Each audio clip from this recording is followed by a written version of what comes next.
Hola, vamos a ver hoy día el tema de congruencia de triángulos. Dice que dos triángulos son congruentes si son totalmente iguales. Ahora, tenemos que aprender a reconocer cuando dos triángulos son iguales. Para ello tenemos tres casos. Veamos el caso 1. Tenemos aquí un triángulo ABC y uno de sus lados es conocido.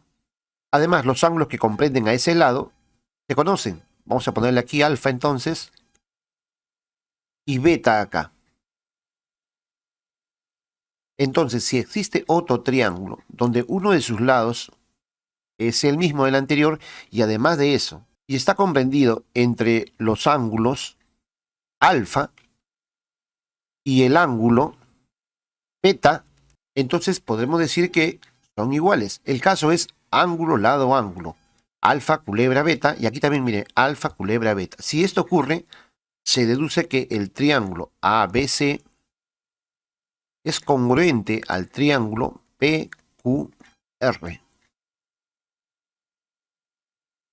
En este segundo caso, para reconocer que dos triángulos son iguales o congruentes, se debe tener dos lados conocidos. Por ejemplo, en este triángulo ABC, este lado le vamos a poner tronquito y a este le vamos a poner culebrita.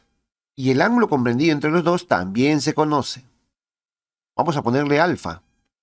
Entonces, si yo tengo otro triángulo donde ocurre lo mismo, es decir, uno de sus lados también es tronquito y el otro lado es el mismo, culebrita, y además de eso, el ángulo comprendido entre los dos sigue siendo alfa, entonces tendremos el caso 2. Lado, ángulo, lado. Lado, ángulo, lado. Y aquí también, lado, ángulo, lado. Si esto ocurre entonces, el triángulo ABC es congruente al triángulo PQR. Entonces, cada vez que tú veas esta situación, puedes señalar que los triángulos son iguales o congruentes.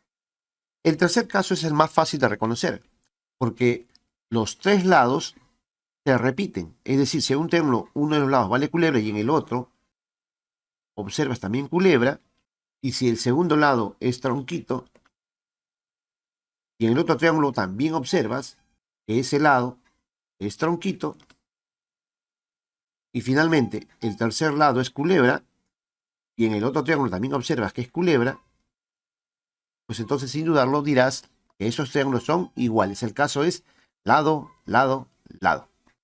Entonces, nuevamente el triángulo ABC es congruente al triángulo PQR. Con eso podemos nosotros reconocer cuando dos triángulos son iguales. Hagamos un repaso. En el caso 1, ángulo, lado, ángulo. Si un lado se repite y los ángulos también, entonces estos triángulos son iguales. En el segundo caso hay dos lados conocidos y el ángulo que los comprende también. Si esto se repite en otro triángulo, entonces estos son iguales. Y en este tercer caso, si los tres lados se repiten en otro triángulo, pues entonces también serán iguales o congruentes. Lo que queda ahora es resolver ejercicios de congruencia.